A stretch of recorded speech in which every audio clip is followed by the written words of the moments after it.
عزیز بھائیوں، ہم نے اس کمر توڑ مہنگائی کے دور میں، میں نے جمعے میں امیر لوگوں سے کہا تھا کہ قربانیاں کرنی تو ہے ہی، تو تم تو سارا سال گوشت کھاتے ہو۔ کیا آپ کو بتاؤں کہ ہم اس وطن میں رہتے ہیں جہاں فریج اور فریزر بڑی سے پہلے زیادہ بکتے ہیں۔ فریج نہیں لے آؤ، بڑی لے آؤ، چونکہ گوشت سیو کرنا ہے، سارا سال بھی تو ملتا ہے نا امیروں۔ میں نے تو کہا تھا اس گاؤں میں لے جاؤ جہاں قربانی کوئی نہیں کر رہا، ذبح ہی وہاں جا کے کر لو۔ تھوڑی سی گنجائش بنائیں اپنے دلوں میں۔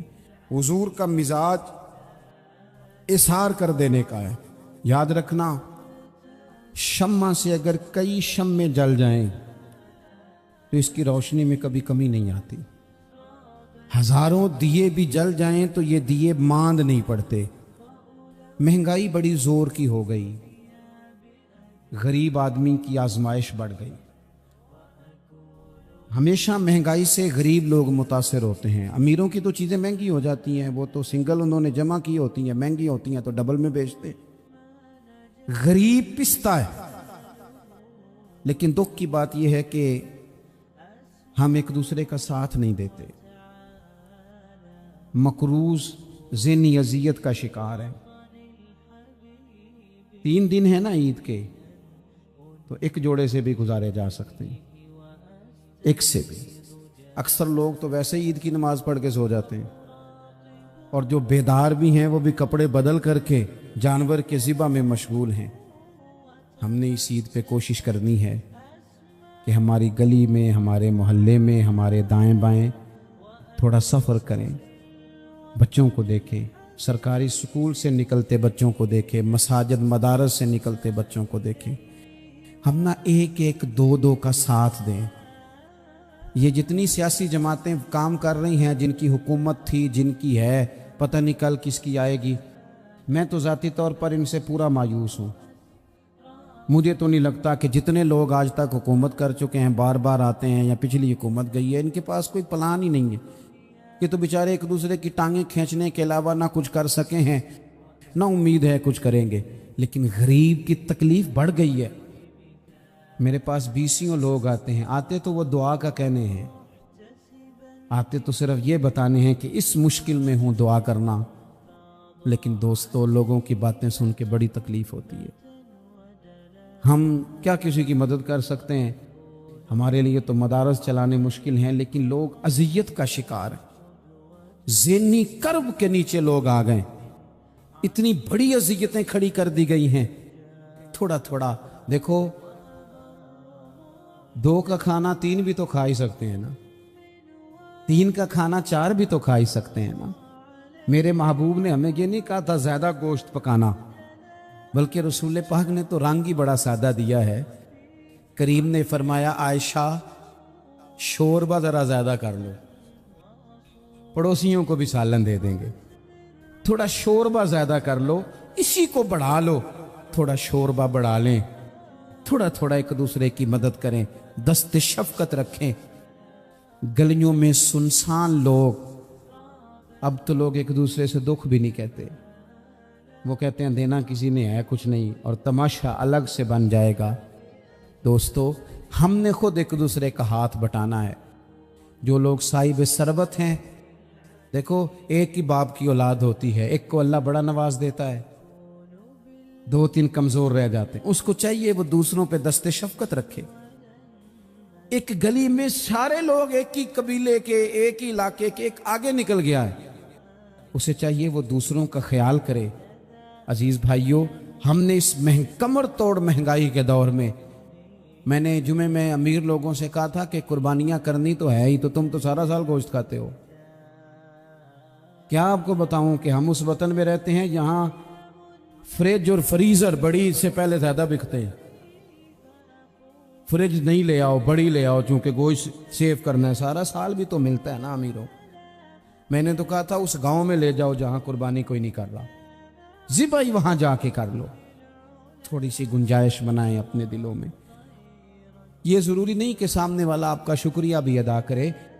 حضرت عائشہ صدیقہ رضی اللہ تعالیٰ عنہ، اماں جی ایک کنیز رکھی ہوئی تھی، حضرت عثمان غنی نے دی تھی کہ آپ کی خدمت کریں گی۔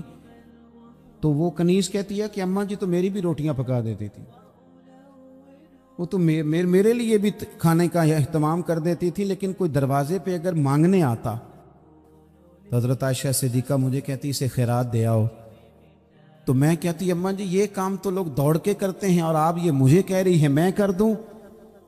تو حضرت عائشہ فرماتی جب کوئی بندہ کسی کو دیتا ہے تو وہ شکریہ ادا کرتا ہے، میں چاہتی ہوں وہ شکریہ بھی تیرا ہی ادا کر جائے، میں نے جو اجر لینا ہے وہ رب کی بارگاہ سے لینا ہے۔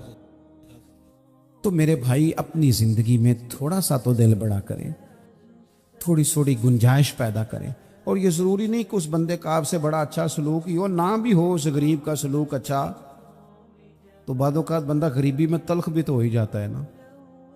بعض اوقات انسان پہ غربت زیادہ آ جائے تو اس کی طبیعت بھی تو، بیمار آدمی سخت بھی تو ہو جاتا ہے۔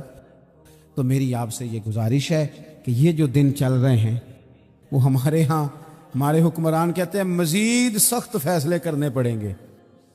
میں نے کہا تمہارے لیے تو آسان ہے، اس لیے کہ تم تو جس دفتر میں بیٹھ کے فیصلہ کرتے ہو اس کی تو بتی کوئی نہیں جاتی، تمہیں کیا پتا ہو، وہاں تو اے سی بھی 1 منٹ کے لیے بند نہیں ہوتا۔ یہ تو اس سے پوچھو باپ سے کہ جو عید سے پہلے اپنی بیوی سے مشورہ کر رہا ہے کہ عید آ گئی ہے، اگر بیٹی کے گھر کپڑے نہ بھیجے تو اس کی ساس باتیں کرے گی۔ یہ چھوٹی عید گزری تھی نا، تو ہمارے ہاں کچھ لوگ سمجھتے ہیں کہ سخاوت صرف رمضان میں ہی کرنی ہے، اور رمضان میں ثواب زیادہ ہے، ورنہ راشن ونڈن والے لوگ کو عیدوں بعد بھی بھوک لگ دیجئے، عید کے بعد بھی اسی طرح ہی غریب کے ساتھ پیٹ ہوتا ہے، لیکن توجہ نہیں۔ ایک تو ذوق علم پیدا کریں، کئی دفعہ دور سے بندہ چل کے آئے تو اسے نماز کا زیادہ ثواب ہوتا ہے۔ تو آپ تھوڑا سا، ہمارا گفتگو کا وقت ہے لمبا نہیں، آپ اگر اطمینان سے بیٹھ جائیں گے تو 2-4 باتیں اپنی بساط کے مطابق عرض کرنے کی کوشش کروں گا، اللہ توفیق عطا فرمائے۔ علم سے، تعلیم سے مقصد زیادہ باتیں کرنا نہیں ہوتا۔ ایک آدمی بہت زیادہ باتیں کرتا ہے تو شاید بڑا عالم ہے، ایک شخص بہت زیادہ گفتگو کرتا ہے تو اس کے پاس معلومات زیادہ، ایسا نہیں، بلکہ حضرت عبداللہ ابن مسعود رضی اللہ تعالیٰ عنہ سے جب کسی نے پوچھا تھا کہ بڑا عالم کون ہوتا ہے، تو آپ فرمانے لگے جو رب سے زیادہ ڈرے وہ بڑا عالم ہے۔ اور دلیل انہوں نے یہ دی کہ اللہ کریم نے قرآن مجید میں فرمایا ہے کہ انما یخشی اللہ من عبادہ العلماء، اللہ کے بندوں میں سے جو عالم ہیں وہ رب سے ڈرتے ہیں۔ تو دینی تعلیم، اس کی معلومات حاصل کرنے کی کوشش کریں، صحیح کریں۔ قرآن مجید کی ایک آیہ کریمہ کا کچھ حصہ جو میں نے تلاوت کیا، اس میں اللہ کریم نے فرمایا اپنے محبوب سے، کہا وَقُلْ رَبِّ زِدْنِی عِلْمًا، اے محبوب آپ میری بارگاہ میں یہ دعا مانگیں، آپ یہ عرض کریں کہ اے رب میرے علم میں اضافہ کر دے، اے مالک میرے علم میں اضافہ کر دے۔ بہت ساری چیزیں ایسی ہوتی ہیں جن کی زیادتی ٹھیک نہیں ہوتی،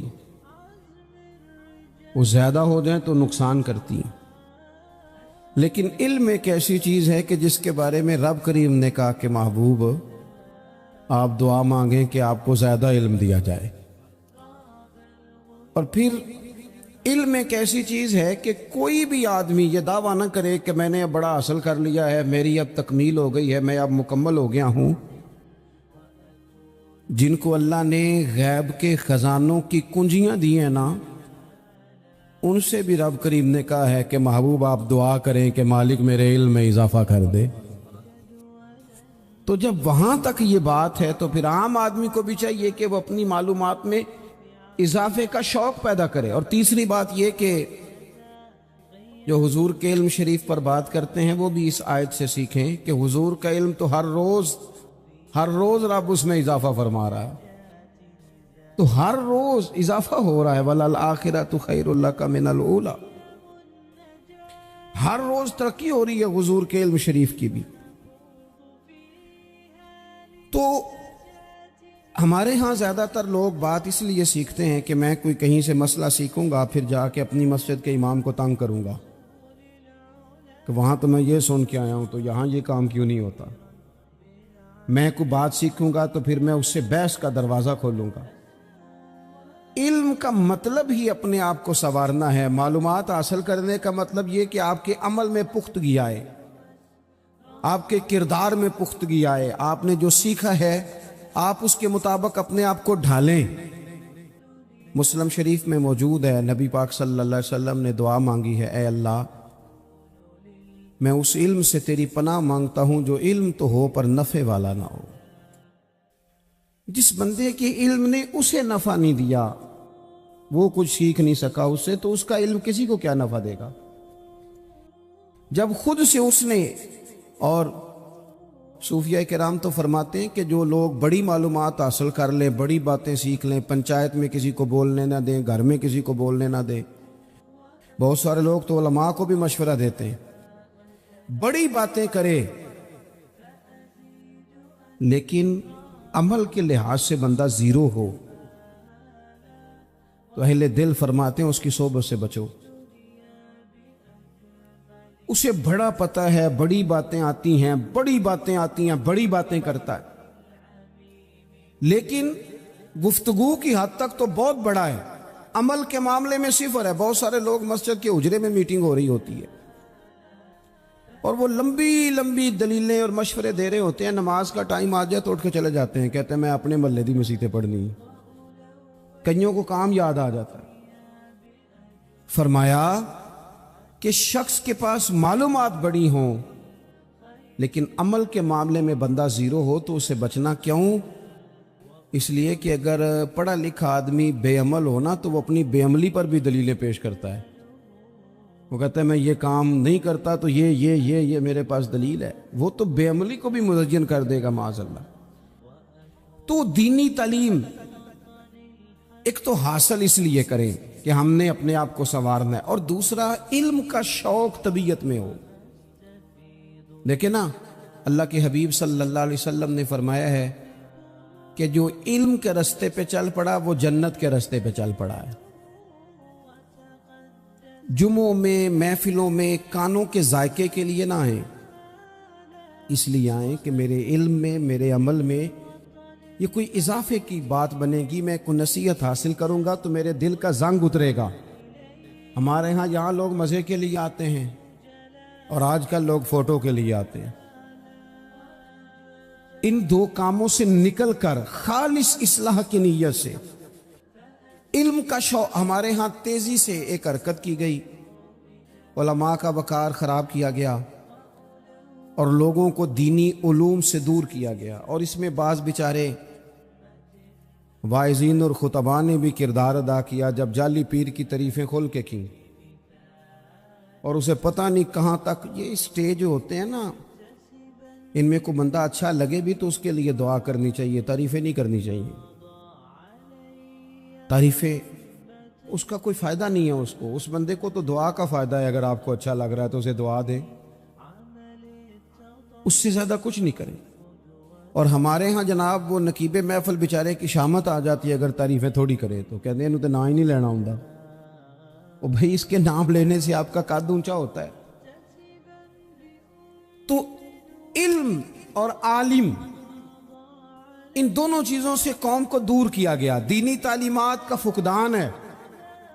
جو میٹرک تک لوگ 60-70 کتابیں پڑھ جاتے ہیں انہیں بھی قرآن پاک ٹھیک سے نہیں پڑھنا آتا. دور کیا گیا. آپ مجھے بتائیے, چلیں ایک مسجد ہی آپ دیکھ لیں, اس مسجد کے اندر اگر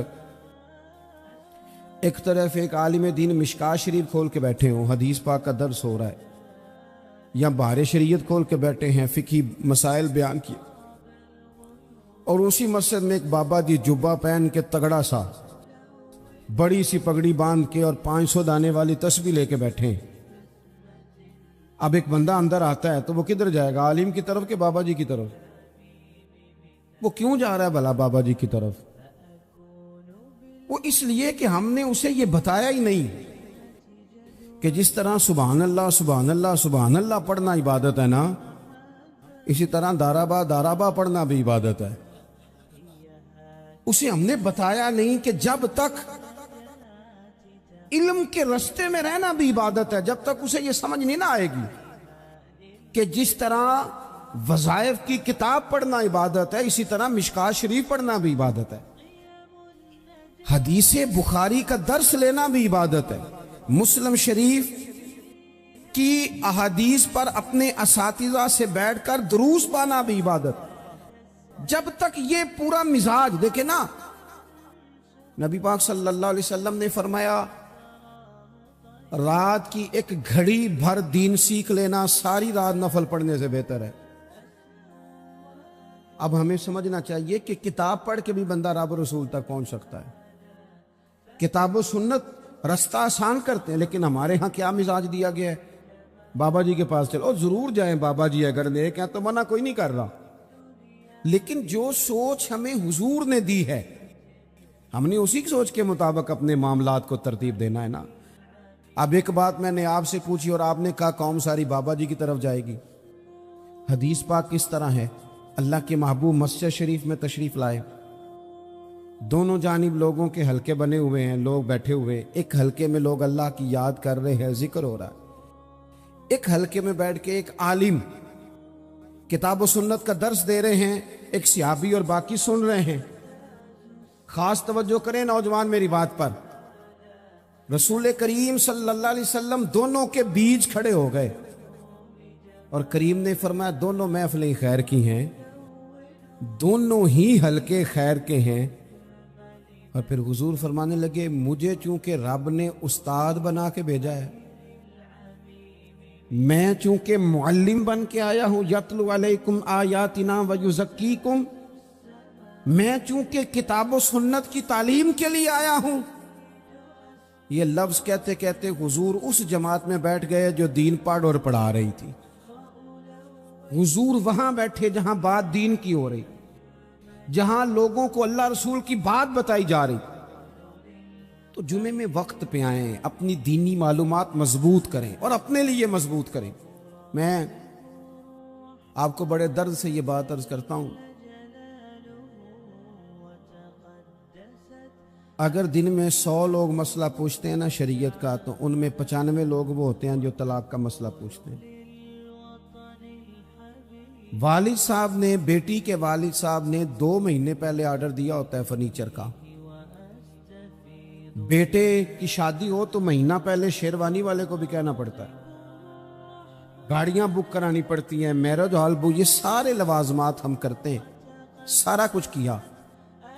گاڑی سے گھر بسنا ہے، میرج ہال سے بسنا ہے، فرنیچر سے بسنا ہے، ہم نے سارا کچھ ان کو بتایا، لیکن کاش 2 گھنٹے بچی کسی معلمہ کے پاس جاتی، بچہ کسی استاد کے پاس جاتا، نکاح طلاق کے مسئلے بھی سیکھتے۔ میں دعوے سے کہتا ہوں اگر ہمیں پتہ چل جائے کہ 3 طلاقیں اکٹھی نہیں دینی چاہیے، کیونکہ دے دیں تو ہو جاتی ہیں، اگر ہمیں سمجھ آ جائے کہ نہیں دینی چاہیے، یہ مسئلہ بیان ہو، اور یہ والے مسئلے ہم محفلوں میں بھی نہیں بیان کر سکتے، اس لیے کہ لوگ کہیں گے مسئلہ تو وہ بیان کریں گے، اس پہ نعرے لگیں گے، آپ قوم کو یہ کیا بتا رہے ہیں، یہ تو چھوٹا عالم بتاتا ہے معاذ اللہ اس طرح کی باتیں، تو بڑی بڑی کو نقطے کی بات بتائیں۔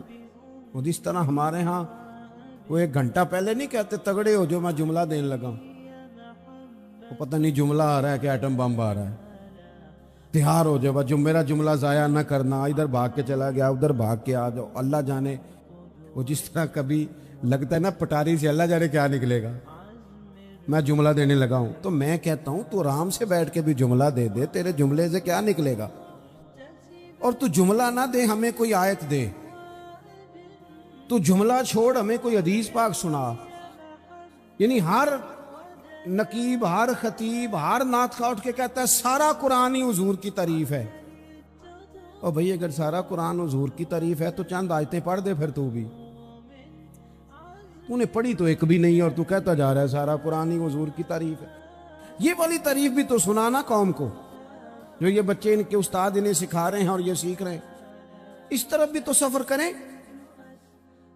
تو میرے عزیز، اگر لوگوں کو مسائل کا پتہ چلے تو سینکڑوں گھر بچ جائیں تباہ ہونے سے۔ بڑے بڑے گھر بچ جائیں، لیکن مسائل نہیں آتے۔ میرے پاس مسئلہ پوچھنے کے لیے کچھ لوگ آ گئے تو 4-5 سال کا بچہ بھی تھا جس کے والد نے غصے میں اپنی بیوی کو 3 طلاقیں دی تھی۔ تو چھوٹا سا بچہ، کپڑے بھی پھٹے پرانے، اور حالت بتا رہی تھی کہ غریبی ہے۔ وہ جب میں نے مسئلہ بتایا کہ 3 طلاقیں ہو گئی ہیں تو واپس جانے لگے، تو بچہ مجھ سے کہتا ہے، دیہاتی آدمی تو کہنے لگا، مولوی صاحب میری اماں تے نانی کہنی اسن پوچھ کے آئی آپ کہ ہن اسی علیحدہ علیحدہ ہی رہنا ہے۔ تو اس بچے کی نونہال کی وہ کیفیت دیکھی تو میں رو پڑا۔ میں نے کہا یار یہ بچہ بیچارہ ماں باپ کے ہوتے ہوئے یہ یتیموں جیسی زندگی گزارے گا کیونکہ باپ نے طلاق دے دی۔ کس طرح مسائل نہیں بتائے لوگوں کو، تعلیم سے آگاہی نہیں کیا۔ اور اس میں بہت بڑا ظلم ہے ان لوگوں کا بھی جو جنازے پہ کھڑے ہو کے تو کہہ دیتے ہیں، میری طرح کے لوگ اچھے علماء کی بات نہیں کرتا، وہ کہہ دیتے ہیں دیکھو جن لوگوں کو جنازہ نہیں آتا۔ بھئی آپ نے کس دن عشاء کے بعد کلاس لگائی تھی جنازہ سکھانے کی؟ یہ تو آپ نے کہہ دیا لوگوں کو قرآن جی ٹھیک نہیں آتا، تو یہاں تو بیچاری بیبیاں جن کو صحیح پڑھنا نہیں آتا وہ مشن بنا لیتی ہیں کہ میں نے اتنے 100 کو قرآن پاک پڑھانا ہے، بیوہ ہو گئی ہوں، طلاق یافتہ ہو گئی ہوں، ساری زندگی قرآن پڑھاؤں گی۔ ہم کیوں یہ مشن نہیں بناتے؟ کیوں اس طرف سفر نہیں کرتے؟ ایک تو دینی معلومات میں، دینی علوم میں اپنے آپ کو لگائیں اور ذوق پیدا کریں کہ جو چیزیں مجھے نہیں آتی میں نے وہ سیکھنی ہے، جو معاملات مجھے نہیں آتے میں نے ان کی طرف سفر کرنا ہے۔ ایک تو اپنا یہ مزاج بنائیں، اور جب آپ دینی علوم سیکھتے ہیں تو پتہ ہے کون سا منظر قائم ہوتا ہے؟ منظر وہ بنتا ہے کہ حضرت ابو ہریرہ بھی دین سیکھا کرتے تھے، حضرت عبداللہ ابن عمر بھی اصحاب صفہ میں رہا کرتے تھے، حضرت انس بن مالک بھی رہا کرتے تھے، اور ایسا منظر بنتا ہے کہ حضرت سیدہ خدیجہ الکبریٰ رضی اللہ تعالیٰ عنہ فرماتی ہیں سیدہ فاطمہ حضور کی گود میں بیٹھی ہوتی تھی اور نبی پاک سے باتیں پوچھتی تھی اور حضور انہیں بتا رہے ہوتے تھے۔ سیدہ عائشہ حضور سے دین کی باتیں پوچھتی۔ چوتھا حصہ ہماری فقہ کے اصول حضرت فاطمہ کی، حضرت عائشہ صدیقہ کی مرویات پر مبنی ہیں۔ اگر ہماری بچیاں چھوڑ دیں ڈائجسٹ پڑھنا، چھوڑ دیں ادھر ادھر کی مووی دیکھنا، اور وہ کتاب و سنت پر آ جائیں تو بہت سارے مسائل ایسے ہیں جو الجھنے سے پہلے ہی سلجھے ہوئے ہوں۔ دینی تعلیم کا مزاج اور ذوق۔ اور دوسری آیہ کریمہ میں نے تلاوت کی، اللہ کریم نے قرآن مجید میں فرمایا یا ایھا الذین آمنوا قوا انفسکم واہلیکم نارا، اے ایمان والو خود بھی دوزخ کی آگ سے بچو اور اپنے گھر والوں کو بھی بچاؤ۔ او والد، وہ ماں جو بچوں کو بھوک سے بچانے کے لیے محنت کرتی ہے، ان کو مایوسی سے بہت سارے ماں باپ ایسے ہوتے ہیں جن کے پاس کپڑے لینے کے پیسے نہیں ہوتے عید پہ۔ کیوں؟ اذان شروع، ایک ہی اذان کا جواب دینا ضروری ہوتا ہے، ہم دے چکے، آپ تھوڑی سی توجہ کریں گے، 2-1 باتیں اور عرض کرنی آپ کی خدمت میں۔ عزیز بھائی، جس طرح ہم اپنے بچوں کو دیکھیں، بہت سارے ماں باپ کے پاس گنجائش نہیں ہوتی، لیکن اس نیت سے کہ بچوں کے دل ٹوٹ جائیں گے، عید پہ کیسے گزارا کریں گے، مشکل سے بھی کپڑے خرید کے دیتے۔ اس طرح ہم اپنے بچوں کو بھوک سے، پیاس سے، مایوسی سے بچاتے ہیں۔ اس طرح ہمارے رب نے ہمارے ذمے لگایا کہ تم اپنے بچوں کو کوشش کرو دوزخ کی آگ سے بچانے کی۔ حضرت عمر فاروق رضی اللہ تعالیٰ عنہ نے عرض کیا تھا یا رسول اللہ صلی اللہ تعالیٰ علیہ وسلم، اس آیہ کریمہ کا معنی کیا ہے؟ تو محبوب کریم علیہ السلام نے فرمایا عمر، جن چیزوں کا اللہ تمہیں حکم دیتا ہے تم اپنے گھر والوں کو ان چیزوں کا حکم دو، جن چیزوں سے رب رسول تمہیں منع کرتے ہیں اپنے گھر والوں کو ان سے روکو، اپنے گھر کے اندر نفاذ دین کرنے کی کوشش کرو۔ میرے بھائی، بہت زیادہ آزمائش ہے ہمارے گھروں میں، بے چینیاں ہیں، اضطراب ہے، بچوں میں سختی ہے، بہن بھائی ایک دوسرے کے ساتھ لڑتے ہیں، مزاجوں میں تلخی آ گئی۔ کیوں بھلا؟ اس لیے کہ ماں باپ کو جو بہترین کردار اور جو حسین طریقہ گھر میں اپنانا چاہیے تھا، بچے تقریر باہر سے سنتے ہیں لیکن وہ فالو اپنے ماں باپ کو کرتے ہیں۔ اگر ماں باپ میں حوصلہ ہو، صبر ہو، اطمینان ہو، خودداری ہو، تھوڑے پر گزارا کرنے کا مزاج ہو. دیکھیں نا، آج ڈپریشن ہے، ٹینشن ہے، پینکس اٹیکس ہیں، بڑی ساری چیزیں آ گئی. کیوں بلا؟ صبر نہیں، تحمل نہیں، بردباری نہیں. آزمائے. ایک دن ایک بچہ میرے پاس آ گیا مدرسے کا، اور آ کے وہ رونے لگا. میرے گھر والے کہنے لگے کھانا چھوڑ دیں، پہلے اس کی بات سن لے. میں نے کہا پتر کیا ہوا؟ کسی نے مارا ہے؟ کسی استاد نے؟ کہنے لگے نہیں حضرت، گھر فون کیا تھا تو میری اماں اور ابا کی لڑائی ہو رہی ہے. بچہ کانپ رہا ہے، ٹانگیں کانپ رہی ہیں. میں نے کہا کیا ہو کیا گیا تمہیں پتر؟ لڑائی ہو رہی ہے تو گھروں میں ہو ہی جاتی ہے. کہنے لگے نہیں، آپ کو پتہ نہیں، وہ بڑا سخت لڑتے ہیں. میرے والد جب میری والدہ کو مارنے کے لیے آگے بڑھتے ہیں تو ہم سارے چار پنجوں کے نیچے چھپ جاتے ہیں. ہمیں خوف آتا ہے، وہ منظر خطرناک ہوتا ہے. یہ کون تکلیف دے رہا ہے اپنے بچوں کو؟ یہاں بیٹھے ہمارے ہاں میلوں دور رہتے تھے اس کے گھر والے، تو وہ تکلیف میں تھا، تو گھر میں کیا کیفیت ہو؟ اگر حوصلہ ہو، صبر ہو، قناعت ہو، اللہ کے دیے ہوئے تھوڑے رزق پر ہمیں راضی رہنا آتا ہو، ہمارے گھروں میں سکون آئے، اطمینان آئے. ہم جو زندگی بڑی خوشی خوشی گزار سکتے ہیں، ہمارے مزاجوں کا لالچ، ہماری طبیعتوں کی بے راہ روی، ہماری جھوٹی انا کا بت، ان ساری چیزوں کو ختم کر دیتا ہے.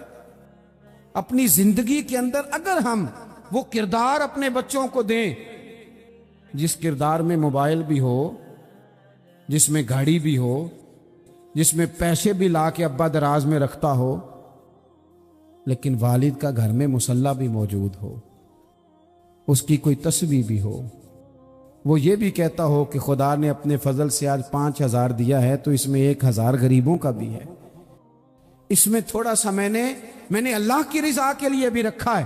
اگر کوئی مشکل آ جائے تو وہ باپ اور ماں کو صبر کرتا ہوا دیکھتے ہوں. اگر ایک باپ بات کرے تو دوسرا برداشت کرتا ہو. خدا را اپنی اولادوں کو اس اذیت کا شکار نہ کرو.